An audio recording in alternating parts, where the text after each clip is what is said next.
ക്രിസ്തുവേശുവിൻ്റെ ധന്യനാമത്തിൽ നിങ്ങൾക്കെൻ്റെ പ്രഭാതവന്ദനം അറിയിക്കുന്നു. ഇന്ന് ദുഃഖ ശനിയാഴ്ച അഥവാ അറിയിപ്പിൻ്റെ ശനിയാഴ്ച.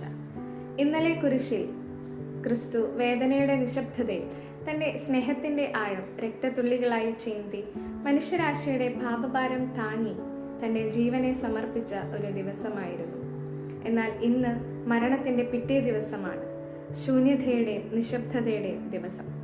അതോടൊപ്പം യേശു പാതാളത്തിലേക്ക് കടന്നു ചെന്ന് അവിടെ ബന്ധിക്കപ്പെട്ടിരിക്കുന്ന സകല ആത്മാക്കളോടും മരണത്തെ ജയിച്ചതിൻ്റെ സന്തോഷം അറിയിച്ചതായ ഒരു ദിവസമാണ്. ഇന്ന് പ്രത്യാശയുടെ ഒരു ദിവസമാണ്.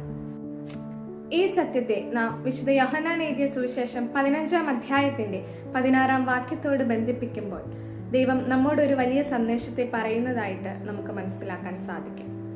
നിങ്ങൾ എന്നെ തിരഞ്ഞെടുത്തു എന്നല്ല, ഞാൻ നിങ്ങളെ തിരഞ്ഞെടുത്തു. നിങ്ങൾ പോയി ഫലം കായ്ക്കേണ്ടതിനും നിങ്ങളുടെ ഫലം നിലനിൽക്കേണ്ടതിനും നിങ്ങളെ ആക്കി വെച്ചുമിരിക്കുന്നു. ഈ വചനം നമ്മെ രണ്ട് സത്യങ്ങളാണ് പഠിപ്പിക്കുന്നത്. ഒന്ന്, ദൈവത്തിൻ്റെ തിരഞ്ഞെടുപ്പ്.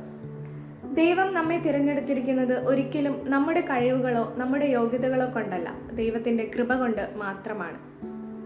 അതുപോലെ പാതാളത്തിൽ ചെന്ന് ക്രിസ്തു ബന്ധിക്കപ്പെട്ടിരിക്കുന്ന ആത്മാക്കളോട് ചേർന്ന് നിന്നെങ്കിൽ ഇന്ന് നമ്മുടെ ജീവിതത്തിൽ നമ്മുടെ ഏറ്റവും പ്രതിസന്ധി ഘട്ടങ്ങളിൽ ക്രിസ്തു അഥവാ ദൈവം നമ്മളോട് ചേർന്ന് നിൽക്കും എന്ന് നാം വിശ്വസിക്കണം.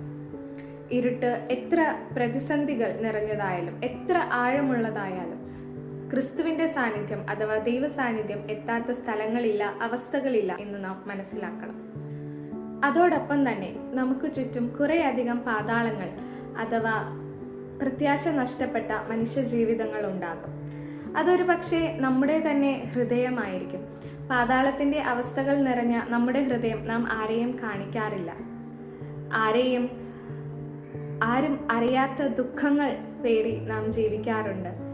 പുറത്ത് ചിരിച്ചു കാണിച്ചാലും ഉള്ളിൽ ദുഃഖത്തിൻ്റെ അവസ്ഥകൾ നിറഞ്ഞ് നാം ജീവിക്കാറുണ്ട്. ഭയവും ആശങ്കയും നിറഞ്ഞ അവസ്ഥകൾ, പ്രത്യാശ നഷ്ടപ്പെട്ട അവസ്ഥകൾ, ഇതെല്ലാം നമ്മെ തന്നെ ഒരു പാതാളമാക്കി മാറ്റാറുണ്ട്.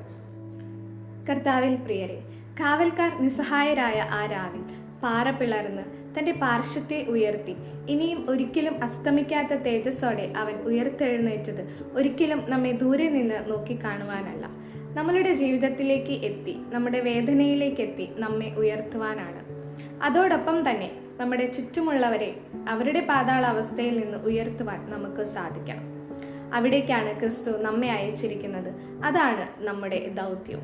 അതുകൊണ്ട് ദൈവത്തിൻ്റെ തിരഞ്ഞെടുപ്പിനെ സ്വീകരിക്കുവാനും അവൻ്റെ വിളിക്കനുസരിച്ച് നടക്കുവാനും പ്രത്യാശയുടെ ദൂതന്മാരുമായി മാറുവാനും നമുക്ക് ഓരോരുത്തർക്കും സാധിക്കട്ടെ എന്ന് വളരെ വിനയപൂർവ്വം പ്രാർത്ഥിച്ചുകൊണ്ട് നിർത്തുന്നു. നന്ദി.